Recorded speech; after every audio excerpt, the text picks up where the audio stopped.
કોલકાતામાં ટ્રેન મહિલા ડોક્ટર સાથે અત્યાચાર ગુજાર્યા બાદ તેણીની હત્યા કરી દેવામાં આવી હતી।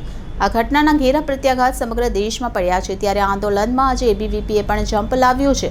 આજે સુરતની વીર નર્મદ યુનિવર્સિટી સામે એબીવીપી દ્વારા વિરોધ પ્રદર્શન કરવામાં આવ્યો હતો।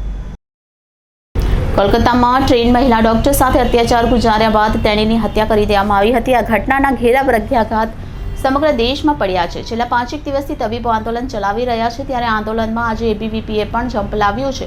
આજે સુરતની વીર નર્મદ યુનિવર્સિટી સામે એબીવીપી દ્વારા વિરોધ પ્રદર્શન કરવામાં આવ્યો હતો।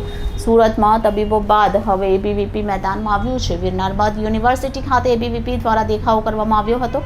મમતા સરકાર હાય હાયના નારા લગાવ્યા હતા। એબીવીપી દ્વારા રાજ્યભરમાં વિરોધ પ્રદર્શન કરવામાં આવી રહ્યો છે।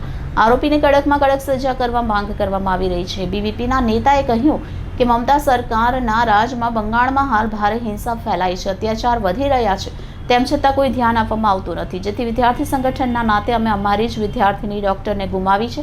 ત્યારે અમે તેમના પરિવારને ન્યાય મળે અને આરોપીને ફાંસીની સજા મળે તે માંગ સાથે આંદોલન કરી રહ્યા છીએ।